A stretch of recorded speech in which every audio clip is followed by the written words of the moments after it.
ফেলে দেওয়া জিনিস দিয়ে এত সুন্দর বড়া বানানো যায় এটা অনেকেরই অজানা। আজকে পুরো ডিফারেন্ট ওয়েতে চিংড়ি বড়া বানিয়ে দেখাবো। আসসালামু আলাইকুম সবাইকে। তাই নতুন ট্রিক্স অবলম্বন করে যে বড়া রেসিপিটি করেছি সেটা দেখার জন্য আমন্ত্রণ জানাচ্ছি।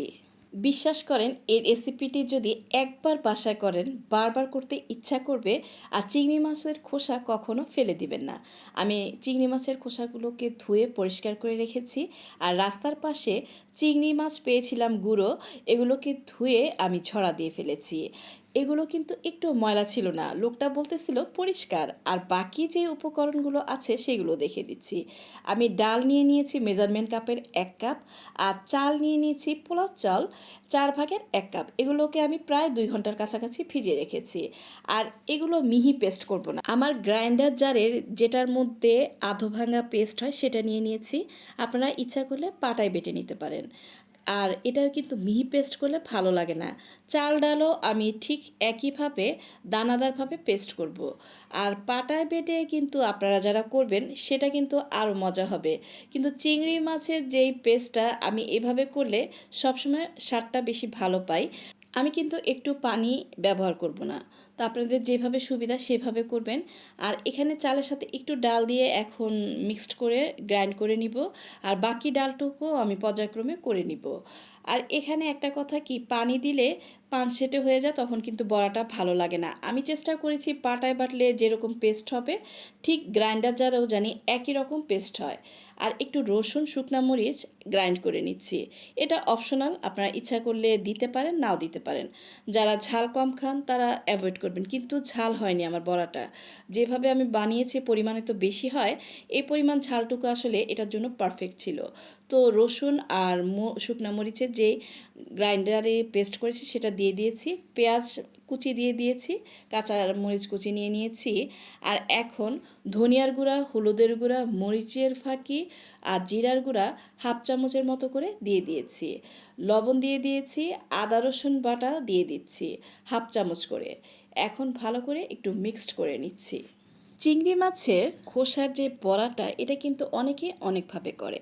আমি আজকে আস্ত চালটা যে পেস্ট করে দিয়েছি এটা কিন্তু আপনার দীর্ঘ টাইম এই বড়াটাকে মুচমুচে রাখবে। এখন ওই যে গ্রাইন্ড করা অংশগুলো দিয়ে দিচ্ছি। এই উপকরণগুলো দিয়ে ভালো করে মেখে নিব। আসলে যত সুন্দর করে মাখাবেন তত সুন্দরই হবে। আর ডাল বাটা আমি পরে যতটুকু করছিলাম ওইখান থেকে অর্ধেক দিয়েছি, আর অর্ধেক আমি রেখে দিয়েছি। ওইটুকু দিলে বেশি হয়ে যাবে। তো এখন ভালো করে মিক্সড করে নেওয়ার পরে কর্নফ্লাওয়ার দিয়ে দিচ্ছি 2 চামচ, আর বেসন দিয়ে দিচ্ছি 2 টেবিল চামচ দিয়ে এখন আবারও ভালো করে মিশিয়ে নিব। আসলে প্রত্যেকটা উপকরণ যে মেজারমেন্টটা আমি দিচ্ছি আপনার এটার স্বাদটা পুরোই মানে ডিফারেন্ট ওয়েতে নিয়ে এসেছে। অনেক টাইম এটা ক্রিস্পি ছিল আর খেতে খুবই ভালো লেগেছিল। আর ধনিয়া পাতা এই পর্যায়ে দিয়ে মাখানো শেষ করে নিব। ধনিয়া পাতা যদি হাতের কাছে না থাকে না দিবেন। অনেকে গরম মশলার গুঁড়া দেয়, সেটা দিতে পারেন, কিন্তু আমি আজকে গরম মশলার গুঁড়া দিব না। আর ছোট ছোট যে চিংড়ি মাছগুলো নিয়েছি সেগুলো কি করব দেখেন, একটু হলুদ, একটু জিরার গুঁড়া, একটু মরিচের ফাঁকি দিয়ে মেখে নিচ্ছি, একটু লবণ দিব, তারপর আলতো হাতে মেখে নিব। আর এটা জানি আমি প্রলেপটা যেভাবে ইউজ করব এর জন্য 2 টেবিল চামচ বেসন, 2 চামচ কর্নফ্লাওয়ার আবারও দিয়ে দিচ্ছি। হাতের কাছে যদি কর্নফ্লাওয়ার না থাকে ময়দা দিবেন, আর ময়দাও যদি না থাকে চালের গুঁড়া দিবেন। তো দিয়ে ভালো করে এভাবে মিক্সড করে নিব আলতো হাতে। যদি কালার না আসে আরেকটু মরিচের ফাঁকি ইউজ করব। আমি সামান্য পরিমাণে মরিচের ফাঁকি ইউজ করে এরকম কালার নিয়ে এসেছি। তো আমার মাখানো হয়ে গিয়েছে। এবার আমি কি প্রসেসে বড়াটি করতেছি সেটা দেখেন। স্ক্রিনে দেখানো নিয়মে করে নেবেন। প্রথমে খোসার যে পেস্টের যে মিশ্রণটা সেটা নিয়েছি, আর উপরে চিংড়ি মাছের এই প্রলেপটি দিয়ে দিয়েছি। এটা ডিফারেন্ট ওয়েতে এভাবে করেছি বলেই খেতে অনেক ভালো লেগেছিল। উপরের অংশটা যেমন মুচমুচে, ভিতরের অংশটা নরম এবং মুচমুচে হয়েছিল। আমি একটা প্লেটে সেট করে রাখছি, তারপর সুন্দর করে এটাকে একটু সেট করেছি আবার হাত দিয়ে, তারপরে স্প্যাচুলা দিয়ে এইভাবে দিয়ে দিয়েছি। আর হাত দিয়েও দিতে পারবেন, এটা কিন্তু কোনো অংশে যে ভেঙে যায় তা না। এভাবে সেট করে তেলটা যখন ভালো করে গরম হবে তখন দিয়ে দিবেন। আর তেল কিন্তু লো হিটে রাখা যাবে না, মিডিয়াম টু লো হিটে রাখবেন। আর তেল বাড়াবেন মানে সরি আগুন কমাবেন বাড়াবেন সেটা হবে না, তেল পরিমাণ একটু বেশি দিতে হবে এই বড়াটা ভাজার ক্ষেত্রে। আর রাস্তার মামারাও কিন্তু এই ধরনের চিংড়ি মাছের বড়া যখন ভাজে ডুবো তেলে ভাজে, তখন কিন্তু এটা অনেক সুন্দর একটা রেজাল্ট দেয়। আমরা কিন্তু চিংড়ি মাছের বড়া অনেক সময় বাসায় কম তেলে ভাজি, কিন্তু আজকে যে রেসিপিটা এটা ডুবো তেলেই ভাজতে হবে। তেল পর্যাপ্ত পরিমাণে গরম হতে হবে, তাহলে উপরের যে প্রলেপটা সুন্দর করে গরম হয়ে সেট হয়ে যাবে।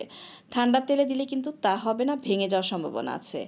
আর যখন 2-3 মিনিট হবে এভাবে উল্টে পাল্টে দিচ্ছি, আসলে বড়াগুলো ক্রিস্পি করে ভাজতে প্রায় 10 মিনিটের মতো সময় লেগে যায়। যারা পুরান আপু তারা তো পারেন, আর নতুন আপু যারা তারা ধৈর্য সহকারে এভাবে উল্টে পাল্টে ভেজে নেবেন। আর এটা ক্রিস্পি না হলে খেতে ভালোও লাগে না, এটা প্রত্যেকটা আপুরাই জানেন। আর যদি ভাইয়ারা ফলো করেন তাহলে অবশ্যই ভালো রেজাল্ট পাবেন। পুরো রেসিপিটি জুড়ে দেখতে হবে, থাকতে হবে। আর যদি ভালো লেগে যায় লাইক দিয়ে সুন্দর একটি কমেন্ট করে আমাদের পাশে থাকবেন এবং ভিডিও সম্পর্কিত সুন্দর সুন্দর কমেন্ট লিখবেন। কারণ আপনাদের সুন্দর কমেন্ট আমাদের ভবিষ্যৎ ভিডিও বানাতে অনুপ্রেরণা দেয়। দেখেন ভাজা হয়ে গিয়েছে, আর শুকনা মরিচ ভেজে খাবো না তা কি হয়? এই ধরনের বড়া যখন বানিয়েছি, আমি তো অন্য কোনো তরকারি খাই নাই, এই বড়া দিয়ে শুকনা মরিচ দিয়ে অনেক এনজয় করে ভাত খেয়েছি। আর আপনারা যদি রেসিপিটি ফলো করেন আর ভালো লেগে যায়, ফ্রেন্ড অ্যান্ড ফ্যামিলির সাথে শেয়ার করতে পারেন। আর আমাদের পরবর্তী ভিডিও দেখার জন্য অবশ্য ওয়েট করবেন, আর আমাদের জন্য দোয়া করবেন, আমরা জানি নতুন নতুন কন্টেন্ট নিয়ে আপনাদের সামনে উপস্থিত হতে পারি। আমি তো এনজয় করে খাচ্ছি, আপনারা কিন্তু অবশ্যই রাস্তার পাশ থেকে এরকম ছোট ছোট চিংড়ি মাছ কিনে আনতে ভুলবেন না। আর রেসিপিটি অবশ্যই ফলো করবেন, তাহলে আমার মতো আপনারাও এরকম মজা করে ভাত খেতে পারবেন। তো বিদায় নিচ্ছি, আল্লাহ হাফেজ।